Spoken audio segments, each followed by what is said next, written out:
All right, what's up, everyone? It's Zach, and today I'm joined with an awesome guest, a good friend of mine, Eric Lee. Eric, how are you doing today?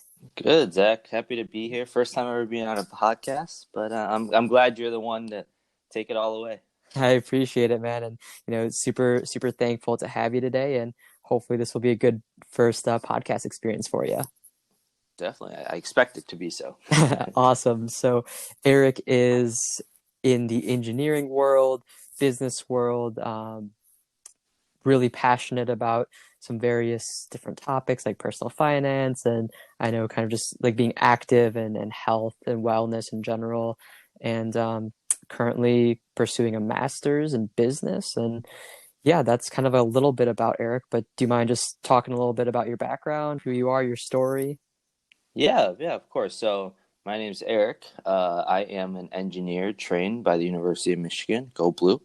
I actually live in California now. I work for a life sciences company as a systems engineer focused on designing next generation microscopes. Specifically, actually, really cool. Quick tidbit. One of the things that I helped design and manufacture actually is a high powered microscope that is used for vaccine development. So a lot of the things you Oh, see okay. out there for COVID actually may have used the instrumentation that I had a part in, which is really, really cool. I grew up in Michigan, moved out here right after college, after I graduated. I'm currently pursuing an MBA at the University of California, Davis, UC Davis. And yeah, no, I think overall my life has been kind of Michigan for 22 years and then out here for the last three. So Michigan is great to me, but I think California is where the future of my life is going to be in terms of the just weather. You know, Yeah, you sometimes you hate the snow, you don't really miss it too much, and then here in California, you can easily drive out to the snow, see it, and then come right back to the sunny.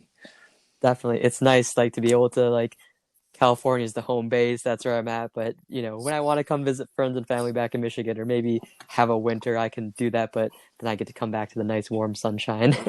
Exactly. That nice dichotomy is always nice to Yes, have in your back pocket. definitely, definitely. So, Eric, I know you mentioned like that you're with your job, you're working on kind of like the high-powered microscope, with vaccines and COVID related. So, a year ago, I guess, or a little over a year when COVID kind of started becoming a Hmm. thing, and in the US specifically too, um, did that like was that just kind of like a workflow that just like was like, all right, stop what you're doing, like here's our new focus, or were you always kind of working on something vaccine related? It just happened to coincide and kind of pick up with COVID. It was more of the latter. So Okay. my company it focuses on developing the instrumentation used to help scientists and manufacturers develop better vaccines or in Okay. general like antibodies and proteins. So we're not Okay. focused in the realm of anything diagnostics. And what I mean by that is, for example, if you got a vial of blood drawn, Hmm. our instrumentation does not help you detect certain things. However, it's only for research only. So that's why I say vaccines is probably the most forefront of what our technology do that affects what humans can do. But other than that, a lot of the technology that my company is designed and manufactures is more focused on how not humans, how cells interact with certain drugs. Okay. And obviously vaccines is probably the most high profile one of those. Yeah, that's awesome. Very cool. And it's cool to kind of be, I mean, cool, or maybe it's tough to not have that detachment, but to kind of do something that is so heavily involved with the current state of the world and what's kind of the current issue going on.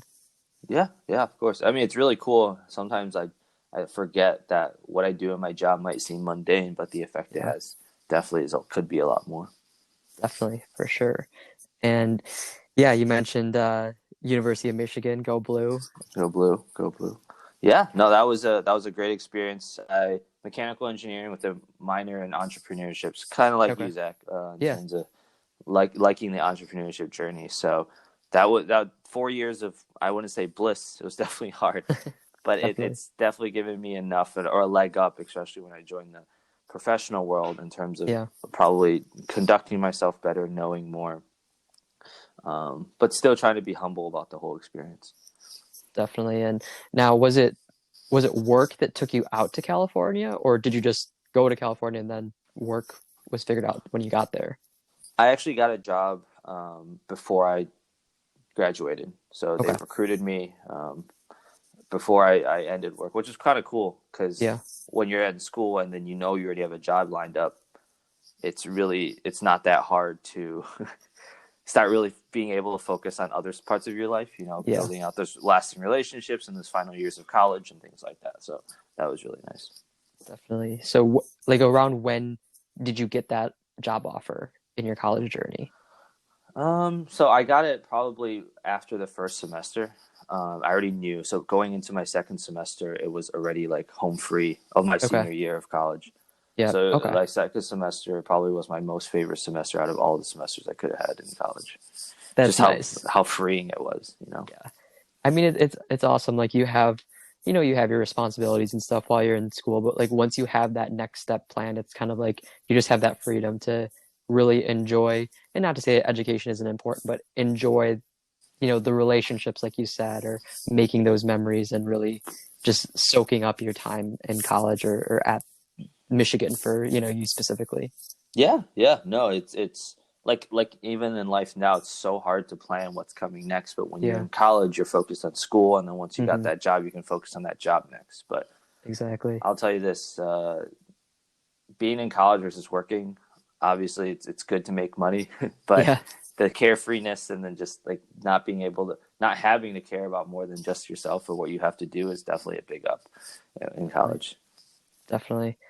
And now when it came to the new job and moving out to California, did you visit California much like throughout your life, or was it kind of like new place, new city, new everything?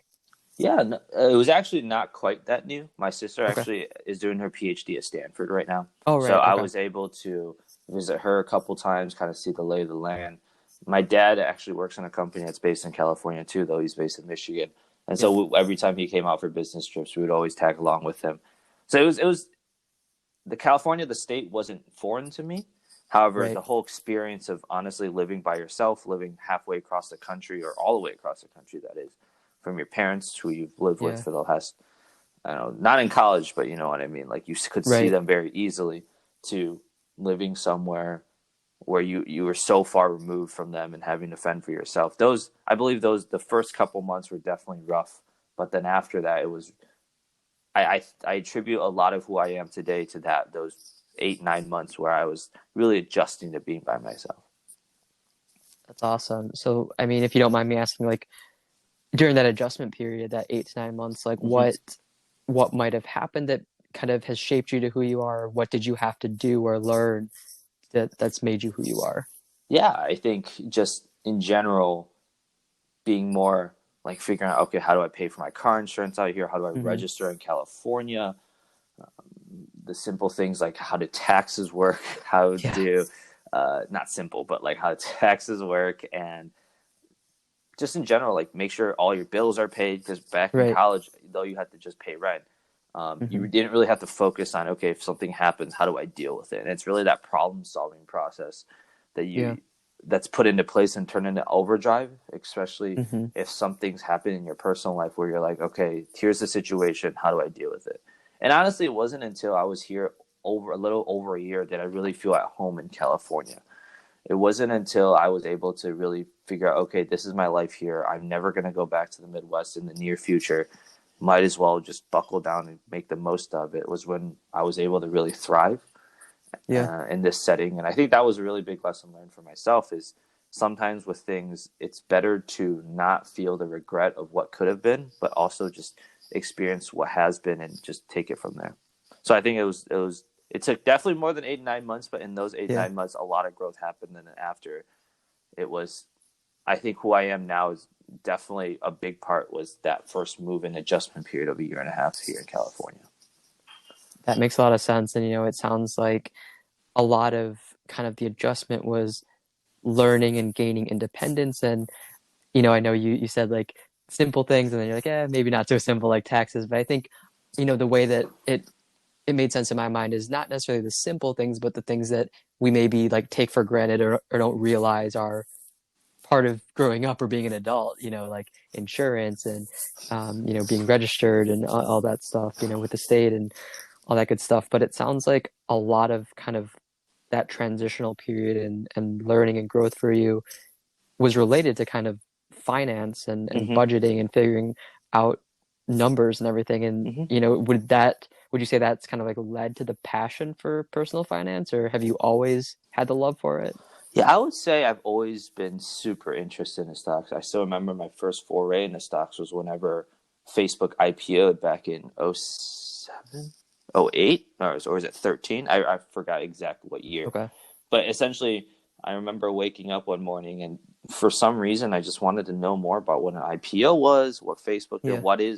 how do you, I can own a piece of Facebook that is crazy, like, and all Right. this stuff. So that's kind of where I was really introduced to it. And from that point, actually, funny enough, I know personal finance is super connected to budgeting, but I never really actually got good with it until I moved to California.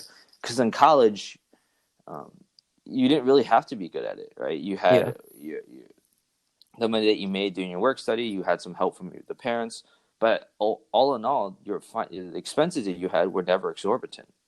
Have a drink here Right. and there, eat out with a couple of times with a friend. You never had to have the big purchases like now, where I'm in California. So tangent, but budgeting didn't come natural to me until actually like 3 years ago.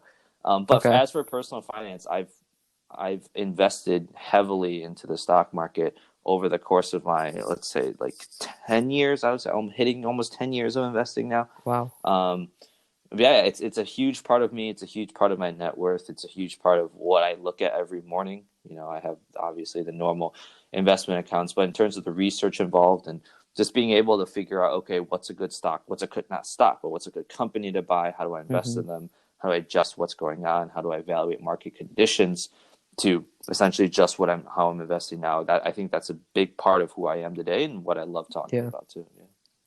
That's awesome. And I mean, it's really cool to hear about, but I'll be the first to admit, Eric, like just hearing you talk about that, I know for me, I'm like, oh, that sounds like a lot. And I think a lot of people feel like investing Hmm. is super complex, and Hmm. there definitely is a lot of complexity to it. Hmm. But I mean, if someone listening to this has always wanted to, but hasn't yet, like, do you have any very basic beginner advice for getting involved with investments or Hmm. personal finance? Yeah, so I would say I always like to preface this before I talk. This is all my opinion. Yeah. These are all, they may be anecdotal, they may be supported by evidence, but always do your evidence on your own time. Yep. Essentially, I would say beginning steps investing has become such a low barrier activity that there are now so many ways for people to be involved. Just as simple as long as you have an email and a social security number, which I hope everybody does. Um, you can always make any type of brokerage account, like things like M1 Finance and Acorn. Those things actually automate it for you. So if you want to take like the kind of allure behind stock investing or just investing in general way and just kind of want to leave it, then I think that's one of the biggest ways to do it. But I think for someone who wants to be a little bit more involved in building their portfolio, a great place to start and always will be is index investing and understanding how that works and how exchange traded funds work, ETFs operate in the market, and what a big part they can do to your investing portfolio to essentially not only beat you. Essentially, what you're trying to do is you want to make sure your money grows more than how much money depreciates every year, right? That's called Yeah. inflation. So it's just ensuring that everything you're doing is just beating that, but also gaining even more based on these index fund investing. Because as you know, over the past 120 years of stock market, we've had an average of 10 to 12% a year. I mean, that's average, not the median. So Right. it's really compounded by the years of big growth and negative growth, but we've had more years of big growth than negative growth. So Yep. but circling back to your question, a lot of things help you invest, but investing definitely is huge. ETF investing, and then just signing up for a simple brokerage account, making sure you set it up as just a taxable investment. But I would say for most people our age who make be under $120,000 a year, Roth IRAs are probably the biggest place to put your money because, as you know, Roth, any money you put in is after tax, so you already pay taxes Yep. on it, and then any money that grows, the gain itself is tax free. So that whenever you retire at 60, I think it's 62 and a half, you can take all that money out tax free. Yeah, definitely. I'm a big believer in the Roth IRA over the traditional for exactly the reasons that you said with the taxes and whatnot. Mm-hmm. Um, whether I talk to people about kind of personal finance investing or just, hear people talk about it around our age or, peers even, I feel like there's a lot of people that say like, they are either intimidated by it, don't know how to start it, don't know where to start, or even like, I'm just out of college, like I Mm-hmm. want to pay off, maybe some debt, Mm-hmm. or like I'm young, like I want to, obviously COVID now, but I want to, do fun things, travel, concerts. Like, Mm-hmm. what is why should we invest? What's the benefit to investing? Why would you tell someone or encourage someone to get into investing? That's a great question. I think for me personally, what I would tell, let's say a peer that came up to me, Mm-hmm. not knowing their background, what I would say is investing is a way for your money to work for you. And have you read the book Rich Dad, Poor Dad by Robert Kiyosaki? I have, yeah. Yeah. So as you know, the rich dad always bought assets while the poor dad always bought liabilities. Right. Right. And essentially it's not for people. I know a lot of people don't want to feel pompous this way, but it's not about being rich because rich is only a perception. It's about being Right. emotionally, financially wealthy. And I think money just gives that security that a lot of people nowadays are really craving, which is Yeah. paycheck to paycheck. How do I pay off all my bills while maintaining my lifestyle? And how do I, in general, just understand that tomorrow's not guaranteed, especially my job, those more tenuous items, right? My job, my car, Yeah. my house, and being able to have that really solid financial foundation where you don't have to work for the money, your money works for you because money buys money and the money compounds into more money, right? Yep. And so that's why the rich, not to get too political, but that's why the rich have been able to stay so rich is because they understand that when I say rich, I mean like the super wealthy. Yeah. They're able to stay rich is because they understand this concept of if you pay for the things that don't make you money, you're not going to have any money by the end of the day, right? But Right. that's not to say that you shouldn't live the life you wanted to live, right? If you're comfortable with a certain amount of money in your bank account, enough to sustain your current lifestyle, or then that's great. But you just have to be cognizant of every single time you go out, every dollar you spend is dollar that you can't invest, and you can't invest. That's a dollar taken away from Right. a potential future, right? Whether that future is next year, 5 years, or 25 years. It's really about thinking forward and being proactive with Yeah. how you want to live your life. Definitely. And I think like something that I kind of like to talk to people about Mm-hmm. with investing is I think we all think of investing like the stock market, Mm-hmm. which, yeah, that's investing in Mm-hmm. other ways to invest Mm-hmm. money, retirement. But I think something that we sometimes forget is like even investing in ourselves, Mm-hmm. Mm-hmm. can be a smart investment, whether that's continuing education or certifications or just doing something, a training, a seminar that's going to help you in your career or maybe get to the career that you want. That's also a good investment, I would say. Yeah. Do you have any thoughts on that? Yeah, no, I agree wholeheartedly. That's why I'm going to get my MBA right now, right? Like, Right. I think this world is constantly changing. Innovation is Yeah. accelerating, not slowing down, as you can see by just vaccine development in less than a year, which is absolutely insanity. Right. But the big part is investing in yourself, though it's delayed gratification, as you know, right? It's Mm-hmm. like working out. If you work out today, you work out tomorrow, you won't see something even a week from now, but you will definitely see it a year from now, 3 years from now. Yeah. So building just that brain muscle of understanding that, hey, if a seed planted now is a tree in 10 years, I think investing in yourself exactly follows that route. Definitely. And I think that's, yeah, like, I mean, we just kind of live in a world with instant gratification and everything. So it's like we need to slow down and have that patience perspective with any type of investing, whether it's, investing in ourselves or in more, stock, Mm-hmm. what people think of investing. Because I know a lot of people might invest in, Facebook, Mm-hmm. going back to that example, and then Mm-hmm. as soon as it dips, freak out Mm-hmm. and, panic sell. Mm-hmm. But, sometimes you just have to be in for the long road and just kind of ride the wave and know that it's a long-term plan, not just like something in the immediate. Definitely, definitely. Like Warren Buffett, you know the story of Warren Buffett, right? Uh, a little bit. I'm not too familiar with Yeah. them other than the basics, but Okay. Yeah, no, so just on the basics, right? He started yeah, investing super early on. He was known as a, I wouldn't say a prolific one from an early age, but he was extremely right. savvy. And then his first big investment was buying that textile mill. I forgot what Hmm. state it was in. I guess Omaha, because that's where he's based now. But he was able to parlay that and smart investments, and just by not panicking, right? You know his Yeah. famous quote, "Be fearful when others are greedy, and greedy when others are Hmm. fearful."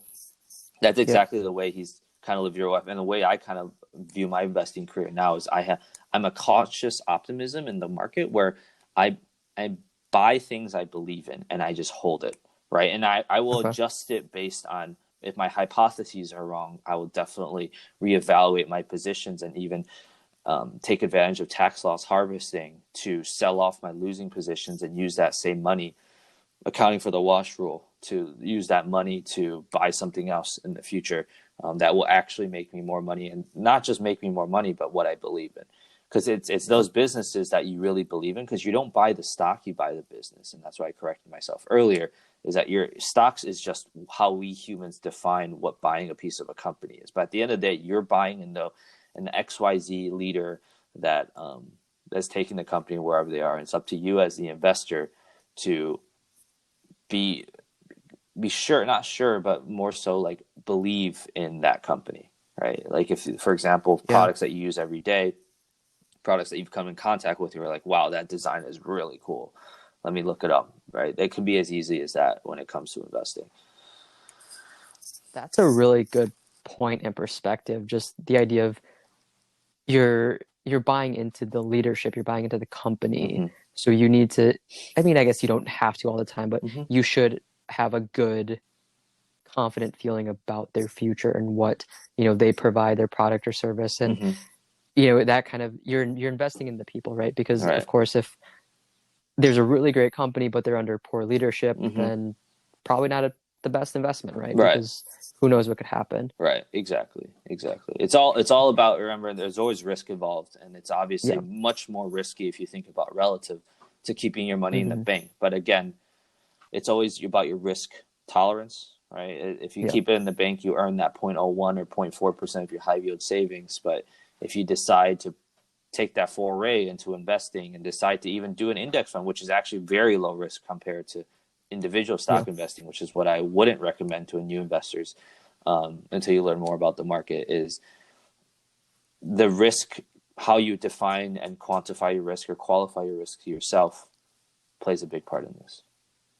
Definitely.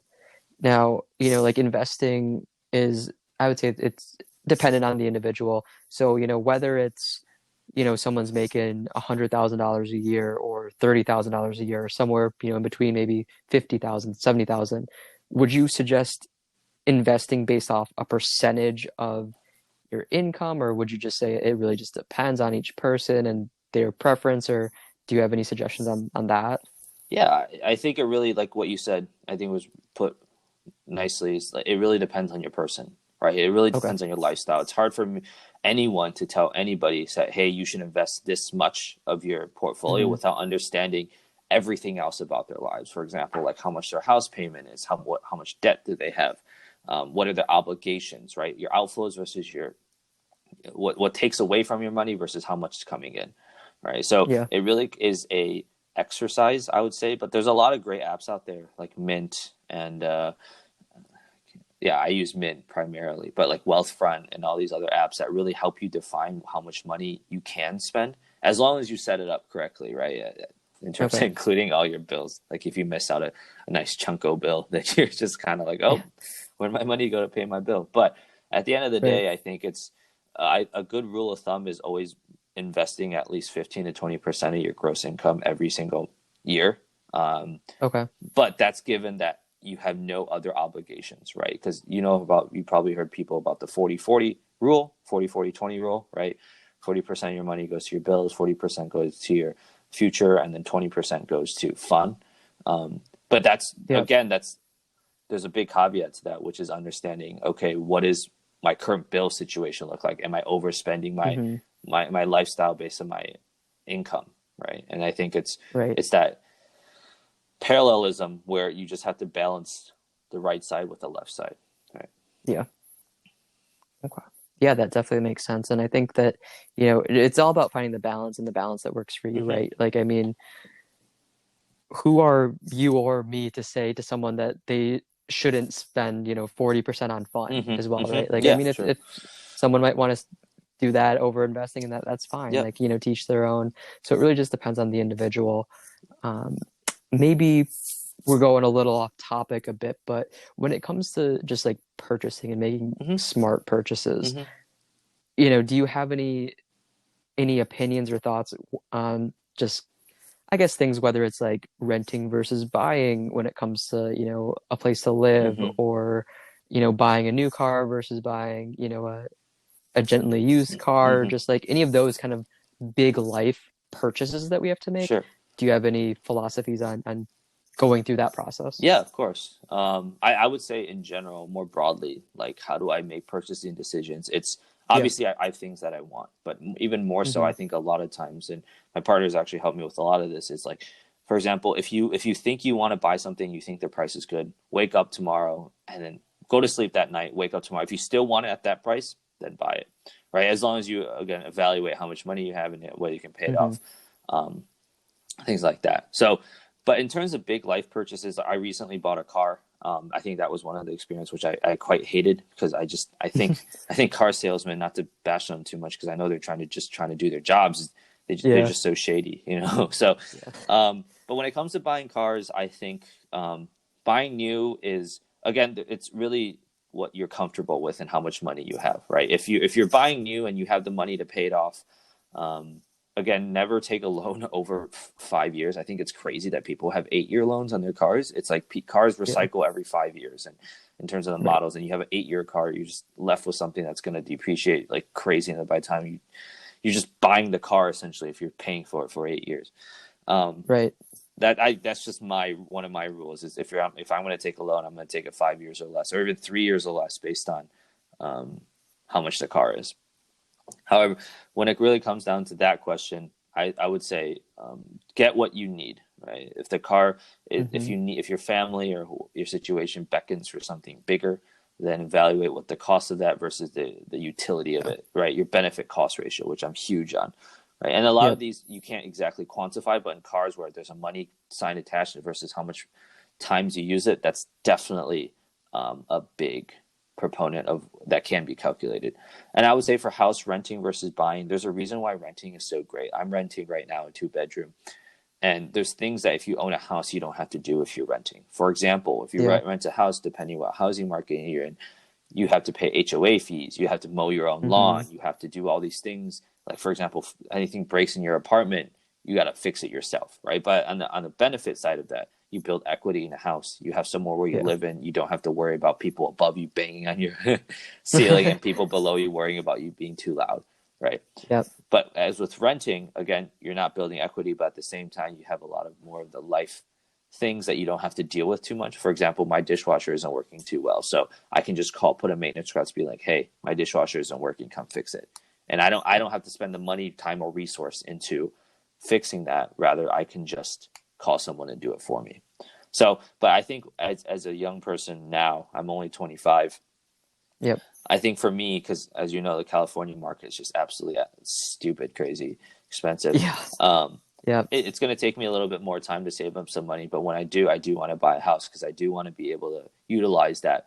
It is for me more of a comfortability thing, and I know for a lot of people the priorities are different. But for me, I Hmm. just want to be able to live in a place where it's just mine. I don't have to worry about who might come in, like who might have to come check in my place, who am I walking with, who am I meeting. It's a lot safer, and I definitely value that a lot higher than renting. But again, that's only because I've done my adequate planning, Right. that I am able to say, hey, this is what I want versus continue to save money. And some people like that lifestyle of renting apartments, right? Some people travel a Yep. lot and they don't want to be locked down, and it's really just what they decide is best for them. But I don't think there's a right answer. I think it's more so your lifestyle and how it fits it. Definitely. Yeah, I totally agree with you. Like, I think that a lot of people, in around our age, we probably have a lot of family or parents that, are like buy a house. Mm-hmm. Like, just, it's not even a question. You have to buy. Mm-hmm. Mm-hmm. You don't Mm-hmm. own anything when you rent. Right. But I think, like, people around our age, as we're kind of transitioning into adulthood and being independent, Mm-hmm. it really depends on the person. There are pros and cons both ways, and something that maybe we were taught was a very black and white Mm-hmm. conversation is more gray than we realize. And even just thinking about me, like, I mean, it would be nice to like have like a condo or an apartment where you have like a gym, Yeah. right below you, and like a pool, or Exactly. you don't have to worry about maintenance, stuff like that. Right. But then, yeah, I mean, I think it just depends on the person and their lifestyle, their wants, their needs, and their budget too. What they can Of afford and course. fit in. Yeah. No, I think a big part of how I think I am financially stable right now. I'm not living Hmm. paycheck to paycheck too much. But I think what goes behind that is a foundation of strong advice from like thought leaders in the financial world. Yeah, For example, like Dave Ramsey. I follow his advice quite a lot when it comes down to how I should live my life. Not to plug him or anything, but just people like especially like podcasting where it's yeah, you're able to listen to them and really it resonates with you. Then I think that's what you for should sure. think about and follow. Because a lot of times, what I'll say is my parents definitely didn't prepare me for what it was like living by myself in terms of financially, right? They were just like, make sure you Okay. pay off your credit cards every month, make sure you save a little money. But in terms of investing and house buying and buying a car, there's nothing really I glean from them. Even more so, like school wise, right? Like they Yeah, don't teach you anything in school about anything of the things outside of school, right? They don't right. teach you how to run a tax or like what a 1040 is, what a 1099 is, when you should file one versus the other, how should you put your W-2, and even more so on the side of Yeah, insurance, like what's a deductible, what's your out-of-pocket yeah, maximum mean, what's a co-insurance. All these things I think is highly lacking when it comes down to kids coming out of college and having to do all this yeah, stuff. And I think you probably felt that too. Um, definitely. when you talk to, and I think it's just like I don't know, it's kind of like a catch-22, right? Because Yeah, allowing people to figure out for themselves, you can learn a lot, but at the same time, you're also possibly throwing them into a pit of crocodiles. The yeah. crocodiles being the IRS and fucking shady car salesman. But excuse my language. But yeah, no, I think that's I. It's interesting when everybody asks me about it, like how prepared were you coming out of college? I'm like, Yeah, not very. I was a young kid with a pretty good paying job, but not a lot more than that. yeah.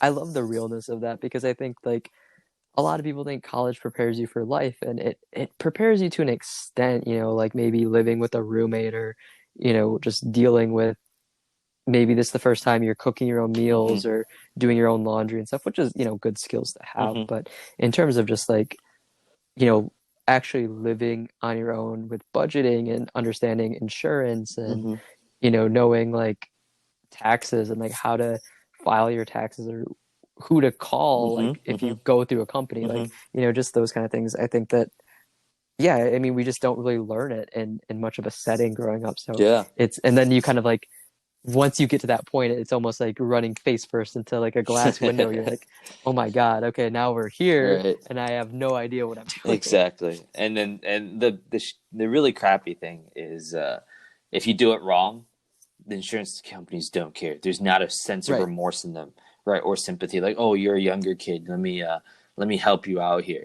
There's none of that. They're like, oh, Yeah, you accidentally paid more of your bill. Oh, we're keeping that money. Or exactly. like you were actually supposed to pay it because you met your deductible but you didn't know what a deductible was, but you still paid it anyways, right? Yeah, And then you're kind of like, well, that's another $1,000 on my bank account that I never knew. I can't get it back, right? So I, right. I think it's these things. I think honestly, I hate to keep harping back on like car salesmen too. Like I think Yeah, they could see that I was young. I even told them straight up every single time, this is my first car, and they still try to pull sales tactics on me. yeah, I think that's just so crappy, right? Because now I'm not gonna ever right, like the car buying experience, and I'll have to probably do it a right. couple of times in my life, right? And it's just Yeah, like that. I don't know. It's people. I understand people have to do their jobs, they have to make their money, but at the right. same time, it's about paying it forward. And I think that's a Definitely. huge part of, especially in the workplace too, right? You Yeah, probably can see this too, where um, just understanding that what you do now and how you portray yourself to people in the instance where you need them, they'll help you, right? But if you right. treat them like crap just to make a sale, just to get your way this one time, they're probably never going to help you again, And people Right. can be petty like that. You know, people always talk about second chances, but they don't come that Yeah. easy, right? You don't see everybody Right. giving you second chances every day. No, not at all. Not at all. So, yeah, I mean, I love that perspective and just like, the way that you carry yourself and your awareness of relationships in the world Mm-hmm. and, just all those kind of things and, kind of switching gears a bit off the Mm-hmm. Mm-hmm. record. Eric, you and I have talked a lot about just like mindset and like the way that view life Right. and your mindset Right. and how you kind of stay Right. grounded and driven. Do you mind talking a little bit about kind of like just mindset, work ethic, like those kind of things and how they impact you or what you do to kind of stay on top of everything? I wouldn't say I'm the best. I bet people in my life will tell me I suck at staying on top of everything. But I think from the get go, I think what really helps is routine and schedule, and it Yeah. really helps that, okay, what do I need to do today? Wake up and focus on that. Right. And Hmm. then not, and then meditating too, not in the sense that like you have to like go all zen, but also meditating on the things you do and the way you should do it and how to do it right and what to focus on. Right. And those are things that I think Yeah. every morning as you know, I have a dog now. So every morning when I go Yep. out, that's what I do. And it's quite weird how like once I have a dog and I go out and I'm able to walk with him and just the general idea of doing things that put you in that state. This is something interesting, Zach. Yeah. I know I talk a lot, but I don't know if I probably can pull up something where I want to send you, which is a lot of things you do in your life that might seem monotonous actually do the most for you. For example, washing the dishes. People Okay. have done studies on this, and that's what I want to send you in terms of doing these Okay. mundane activities like walking your dog, doing the dishes, cleaning, right? These Yeah. things actually enhance your potential of doing bigger things else. Because as you know, when you're cleaning, when you're doing things, you're really not thinking about anything else other than the cleaning. And that allows your mind to drift, Yeah. allows your mind to be creative, right? And that's why, Yep. like, for example, when I like today when I'm walking my dog, I was thinking, okay, today I have this, and this, right? And then I can Yep. go and start focusing on them. And then once at the end of the night, when I lay my head on my pillow, I'll be able to know that I got the 4, 5, 6 things I needed to do today, and then tomorrow it's a whole new slate. So I think when Yep. it comes down to these things, it's really allowing yourself to not be so inundated by doing the tasks, but preparing for the tasks, right? 80% per preparation, Mm. 20% execution. Yeah. And having that mindset of, okay, these are things I need to do, and then being able to really hone in on those, but not Yeah. because there's a really good podcast I just actually listened to by a guy named John Acuff, and it's talking about overthinking, and Okay. just allowing yourself to overthink things really destroys your productivity. And Yeah. when you start doing things and not being able to think about the things that you're actually doing, and then realizing you messed up afterwards, you're going to overthink things Right. after a while, right? Yep. So circling back to what you asked in terms of the whole scenario of how to keep myself in that mindset, really it's just boiling it down to um, doing the things that allow you to think, right? And because Right. if you're doing work and you're not thinking, or you're thinking while you're doing the work, but then you're not thinking about how to do the work and you're just doing it, you'll most likely make a mistake, right? But being prepared Right. before you do it, I think that's a huge part. Definitely. So really just kind of almost like picturing what you have to do or what you have to get done beforehand and preparing yourself for it and knowing like, I have to accomplish this. Here's the steps that I'm going to take to get there. Right. And allowing yourself the time to prepare, right? Like Yeah. allowing yourself time to kind of quiet down and be like, okay, this I'm good now. Let me go figure it out. Because anxieties definitely can creep up when you first think Hmm. about a pretty tenuous situation, right? Like for Definitely. example, I had a business meeting a couple weeks ago where the both sides, my company and the people I'm trying to buy from, they just weren't agreeing, and I was just freaking out. But then I called a couple of my mentors, and I was able to. Though they didn't give me the answer, I was able to really ground and figure out what my priorities are. And I went to the meeting, and Yeah. it went well, right? And I think it's Good. being able to just boil it down to, okay, what do I need to do? What are my priorities? And then taking it from there. I know all this is like super cliche, but it really Oh, it's works, okay. right? And I think Yeah. it's a testament to myself and others who like work like me Right. that this is the way to get Hmm. things done. Definitely. And now like Eric, when you mentioned like Mm-hmm. preparing, you kind of mentioned waking up, having like a morning routine Mm-hmm. and kind of getting in almost like a meditative state Mm-hmm. then Mm-hmm. and preparing for the big, tasks or goals for the Mm-hmm. day. Is that typically like the plan for you? Like you're going to prepare for something and then execute that day? Or do you even prepare, maybe a day before or a couple days before things? I don't think I'm that neurotic to have to prepare the day before, Okay. right? Like there's things that are Okay. always in the back of my mind where if I write it down, it's Right. good. But I think I'm the type of person when I go to sleep at night, I don't want to be thinking about because I'm going to sleep restless and I'm going to be tired the next day, Yeah. right? I'm not that like there's two types of people: the people that lay their clothes out beforehand that they want to wear the next day, and the Yep. people that don't. I'm definitely the latter, Yep. right? But Okay. I think it really depends on putting yourself into that routine. What feels good for you? If what feels good Yeah. for you is to be that regimen, great, right? If it helps you be more productive, awesome. But at the same Right. time, there's not a one stop solution. There's only suggestions that I think Yeah. what I say and kind of what you do and what other people do definitely can be whatever they want to be. Definitely. Yeah. I think that the theme of our conversation today is just like, it really just depends on each person and Right. their preferences, what's best for them. And I think, something is that I like to encourage and I want to encourage people listening right Mm-hmm. now is you're probably not going to figure things out your first time. You're the first routine you set, the first, investment you make, you're probably not going to hit success, right away. So don't be afraid to kind of dabble and figure out, try different things and try different routines and methods to help tailor you towards your own personal style of life, I guess, if you will. Yeah. No, and to add on, I think that's great, Zach. Is Yeah. that it's don't give up after just like if you Mm-hmm. feel some hardships because like I Yeah. hate to use the analogy of working out, but like you don't see results until you've done it for a while, right? And I think people Right. nowadays, it's really interesting. They'll be like, hey, um, for some reason I'm still overspending, or for some reason I'm really not like feeling changed. But imagine how Yeah. many years of their life, and this again, this is going back to the podcast, the overthinking podcast. Credit to them for um, I think it's called the Stacking Benjamin Show. They're a kind of personal finance show Okay. too. Is that like imagine, as John Acuff guy was talking about, like imagine you doing this thing that you've done for the last 10 years and then spending a week on changing it.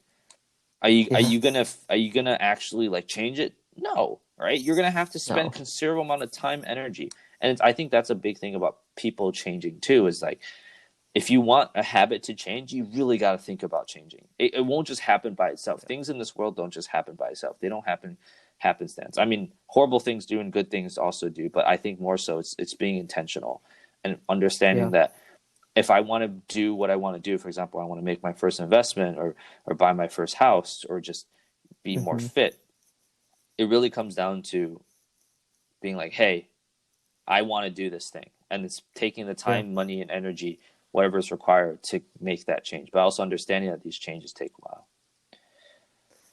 Definitely.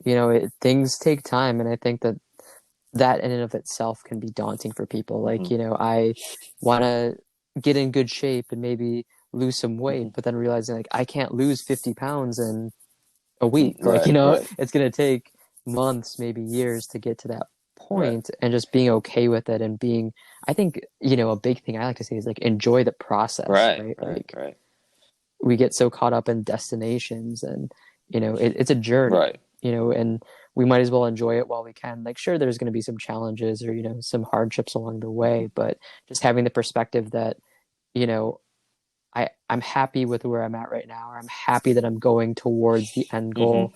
I'm not going to just, you know, obsess over the end goal, because I feel like a lot of times it's like if we do that, we get to that end goal and then it's like, well, now what? Right. Yeah, Like exactly. it's kind of like I've hit it. Mm-hmm. Now I don't know what to do. I've lost direction, or I've lost the desire to like continue doing this habit or making this positive change. Exactly. Yeah. No, and I think a lot of big thing in terms of goal setting, because I'm a really big goal Mm-hmm. setter too, Yeah. is making sure to not move the goals as you get close to the goals, right? And it's like this. It's almost like this unconscious creep. For example, I'm not really a big proponent of this anymore because I've realized I'm quite I'm a consequence of this is like having net worth goals, right? Being like, hey, I want a Okay. certain net worth by a certain time, a certain age. and realizing every Mhm. time you hit that net worth goal and then you realize you hit it or you're under it, you always shift that goal just a little bit. And that's not what goal Yeah. setting is, right? Goal setting is being able to hit that and then setting the next one that's also a stretch, right? Being able to push yourself to that goal. And it could be in money, it could be like losing weight, it could be eating, anything, Hmm. any type of thing is a goal. But it's understanding that as you're going into these goals, you're not shifting the goals just because you're thinking doing better or worse than you thought. Right. I love that. And now when it comes to goals, and I know like we've talked in the past about goal Mm-hmm, setting, mm-hmm. and I know it's something that you really do.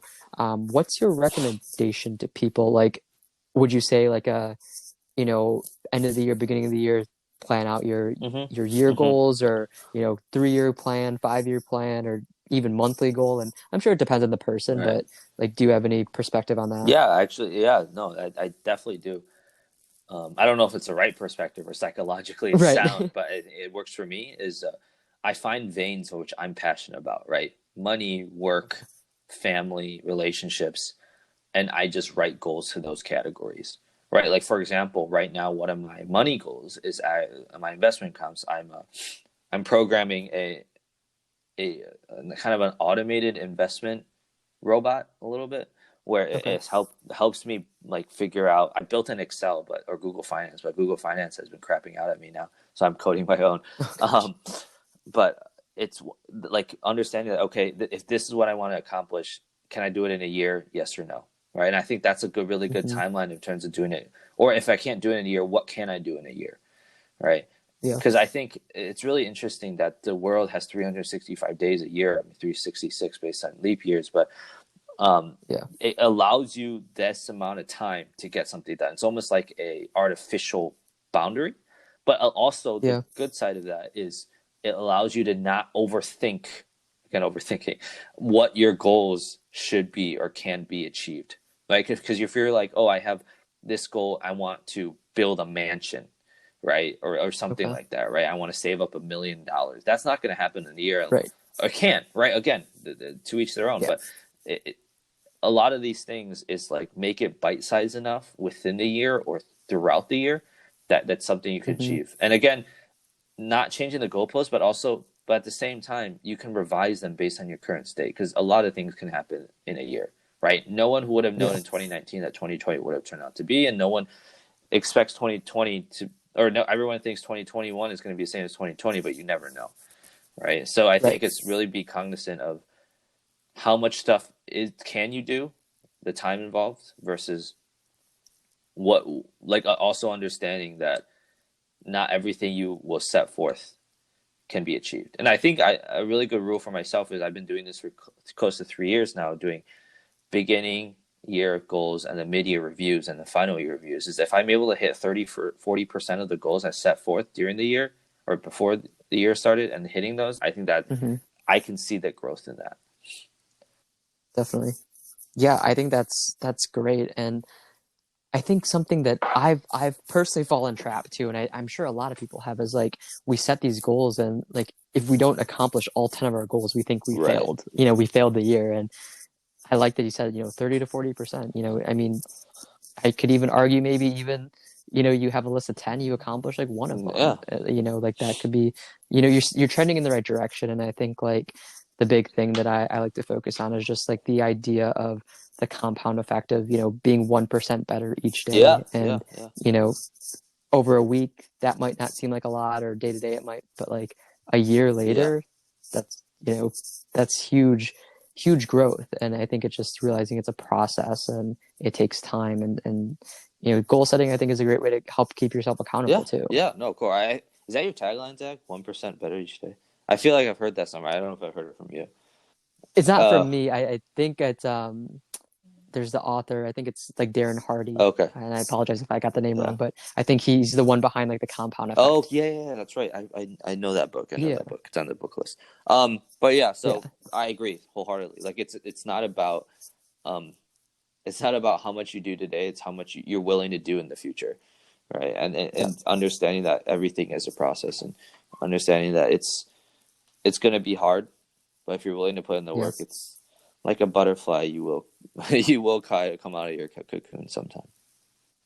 For sure. And I'm sure we're talking Mm-hmm. about like productivity and some great stuff and goals and mindset, but I'm sure, I have, tough days or days where I'm not Yeah. motivated. I'm sure Yeah. you have the Yep. same. But I mean, is there anything that you do that helps you kind of have this mindset of like, kind of like that grind Mm-hmm. mentality Mm-hmm. almost? Or do you just, is that just who you are? Or I mean, like, No, no, no. how's Of that work course for not. Of you? course not.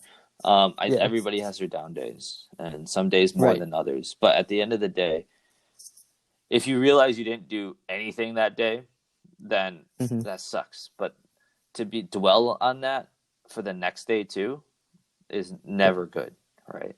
And I Right. think, I mean, even if it's like mundane things, it's still things you did that day, and hopefully it brings Yeah. yourself forward, right? Unless you're Yeah. sitting on the couch all day and watching TV, which is it's okay to Right. do that, right? But to always do Yeah. that, I don't think that's the most productive use of your time on Earth, right? So Right. unless your job is to sit in front of the TV and watch TV, Right.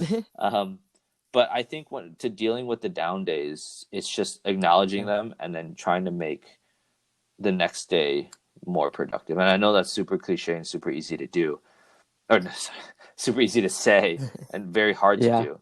Um, it really comes down to the many things that psychologists or psychiatrists or people who life coaches who recommend, right? Like Hmm. if you did yourself bad the previous day, write down what you did bad and change that in the future, right? Or if you do yourself Right. bad the first day or the day that you're in, wake up the next day and do one thing, just one thing that you couldn't do Yeah. yesterday, right? And Right. it's understanding that, and I really like the actually the what I just said is what I do, right? If I felt like I didn't do enough the previous day, the first thing I wake up or the first thing I do when I sit in front of a computer or do work is do that one thing that could that I forgot to do yesterday, right? And then once I do that one thing, Okay. then I'm like, oh shit, I got it all done. Let me do another thing, right? And Yep. it's this compounding effect or the snowball effect where you Yeah. you allow yourself to break that invisible barrier and allow yourself to be Hmm. motivated again. And motivation comes and goes and ebbs and flows. But I think Right. for everybody, there's a certain amount of motivation. People want to do what they want to do. And as long as you're Yeah. doing what you like to do, or at least you should do, there Hmm. hopefully there's some amount of joy in that. Definitely. And I think it comes down to, like you're saying, like snowball effect and stuff like that, just getting Mm-hmm. momentum, finding little momentum. And even, like you might wake up and I'm not feeling it, whatever, even just saying, let me get up and take a shower, brush my Mm-hmm. teeth, and drink some Mm-hmm. water. Like you might do that and then feel like, okay, I accomplished all those things. Or I know the one that a lot of people use, like make your bed, like Yeah, right when you wake up, exactly. like you Exactly. accomplish something and like you get that momentum. And, I think it's just like we have that mental barrier of like just starting. Mm-hmm. Like, I love fitness and working out Mm-hmm. and stuff. Mm-hmm. And like people will say, oh, I don't want to go to the gym. I don't want to work out. Mm-hmm. And I always just say, go to the gym, or maybe, with everything going on in the world, go to your basement, wherever you work Mm-hmm. out, and just say, I'm going to do one workout or, one set. Mm-hmm. And if you want to leave still after, if you want to be done, then that's Right. fine.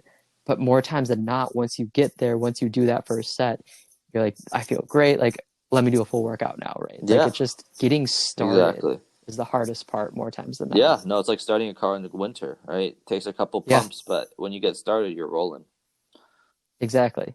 Exactly. And like something that I think we should address real quick is like it's not always easy to get No, started of or get course not. Of motivated. course not. There you're gonna have your days, you're gonna have your periods, your times where things are Mm-hmm. tough. But I think something that we have talked about a lot is just kind of like realizing there's the idea that the grass is always greener, or like there's always a light at the end of the tunnel. If you're going through a hard time or if you have something tough going Mm-hmm. on, you know it's okay to sit in it, to feel Yeah, it, to experience yeah, it, but just know that that doesn't have to be the rest of your right. life. There's going to be that light that you're going to slowly creep towards, and then you'll find your motivation or whatever, get back in the swing of things. And as Eric said, like I think having those things, but also getting joy from those, Yeah, that's important. Like we life's too short to not be enjoying what you're doing, or to feel some sort of joy or pleasure from the normal things you do throughout a day. Exactly. And I think one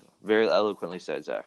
One last thing I Yeah, want to thank say you. is the people around you, if there are, and hopefully there are, they I think humans nowadays, the way they talk to each other is not good enough for what humans really desire, right? In terms of the way they talk to each Right. other. And just picking up your phone, calling someone, just asking how they're doing definitely could be a motivation jump start too, Yeah. right? And I think that's what you did, Zach, right? You reached out to me, and then that's Yeah. how this relationship started. And I quite, from because what you did, I've actually started doing the same thing myself. Not for the same reasons you did, but just in general, like Right.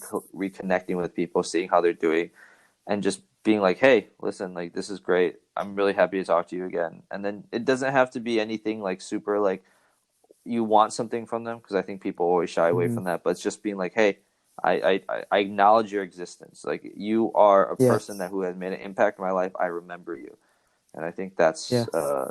that's a huge part of human connection and human potential. Definitely. Definitely. And I completely agree. And, just anyone listening, to give a little context, Eric and I, we kind of ran in the same friend circle growing up and stuff. And we spent some time together.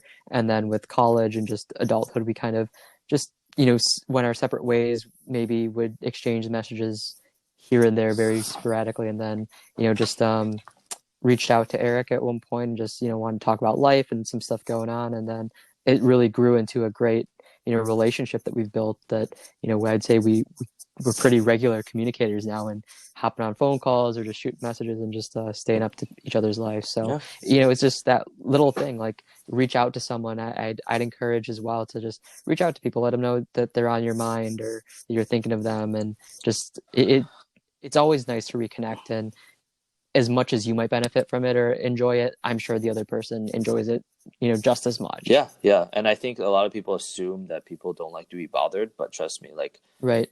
people are. You're not so busy that you can't afford someone a 5 minute conversation. If you are, then I would say like there's something definitely. I don't know. I don't want to harp on anyone that's super busy or something like that, but Right. I definitely am a big believer. If you're so busy that you can't do that, then there needs to be a priority shift in your life, right? If you're so Yeah, focused on making definitely. the next dollar, right, that you Yeah. can't just afford someone a get. I'm not saying go out to get dinner or coffee or whatever, right? But Right. just talking to them on the phone. I think that should be a baseline for every human being when it Definitely. comes down to how they live their life, right? Definitely. I agree with that. And I don't know if anyone listening has kind of like picked up on it, but something that I know that Eric and I both kind of we've talked about and also encourage is like don't be afraid to, like pick up the phone and call someone. Like I think we live in a world where it's like, oh, let me just text them, let me email them, and like, that's fine and stuff. There's nothing wrong with that, or message on social media, like that's fine. But you know, I think as Eric was saying, there's something about humans where we like that other source of communication, whether it's like auditory or even if you can get together in person or something, meet up, go for a walk, get some coffee, whatever. But like for us personally, I know we hop on a lot of phone calls and even like voice messages and Mm-hmm, stuff. I mm-hmm, think like you and I do mm-hmm. that, and I've been doing that with just you know people that I would text normally, just sending voice messages, which I think is just it enhances the human Right. experience and it just makes things more personal. And don't be afraid to do it. You're not going to inconvenience people. And more times than not, if someone sees they have like a random call from someone that they haven't heard from, it's probably going to make their day, Yeah, honestly. it's probably something they won't forget, right? Or like Right. unless there's a sour in the relationship, which I hope Yeah. you're not reaching out to Definitely. enemies. Right. It's always going to reach out to enemies. But yeah, no, I Yeah. I agree with that wholeheartedly. Definitely. Awesome. So, I mean, Eric, like if anyone listening to this, something really resonated with them or they want to just like connect with you or reach out, is there any place that, whether that's social media, like LinkedIn or whatever, anywhere that people could find you at Um, that you'd want to put out there? Or yeah, no, I mean, I think I can send you my handles for my Instagram and Facebook or whatever, and they can reach out to me there. Or they can shoot me an perfect. email. I'll send that to you too. Okay. Yeah, I'll throw that all in the description. So if anyone wants to reach out or if anything's resonated with them or, maybe even hear a little bit more about finance, personal finance from Eric's perspective, I'll put all that in the description so you can reach out to him there. But other than that, Eric, anything that you want to like leave the listeners with? Any last words, thoughts, or anything No, like I that? want to leave you with Zach. I think what you're doing now is Yeah. great. I think it's awesome. I respect the hustle, and I think it's. I was just telling my girlfriend the other day. I was like, yeah, Zach's got something going, right? He has a tenacity that is unseen in our world today, right? And you really see I see your passion, and I resonate with it quite a bit because I sometimes am like, damn, like this dude is doing the things I want to do. And I look up to that. So props to you, man. Hey man, I appreciate that. It means a lot, just chasing those passions and doing what you Mm-hmm. love. And for me, it's like even if like this podcast, for example, if one person listens to one episode and says it's Mm-hmm. amazing and they really got value out of it, then it's worth it to Yeah, me, right? Like yeah, it'd be great to, make a lot of money yeah, or to have like a lot of listeners. But, at the end of the day, if I can impact one life, along the way, then I'm yeah. happy. It's worth You it to better me. believe I'll So I be appreciate it, if man. anyone, I'll be listening to it on my morning walks. Perfect. Awesome. I appreciate that, man. And again, thank you for the kind words. And, right back at you. I have no doubt that wherever kind of the world takes you, you're going to be doing some big things, making a big difference in the world. And, I can say as a friend, you've made a big difference and impact on my life and someone that also kind of motivates me and inspires me. So, I appreciate your friendship. I appreciate you taking the time. And I know that there's big things coming in your future as You as well. well, Zach. Thank you for your time. Of course. Talk Bye. to you later.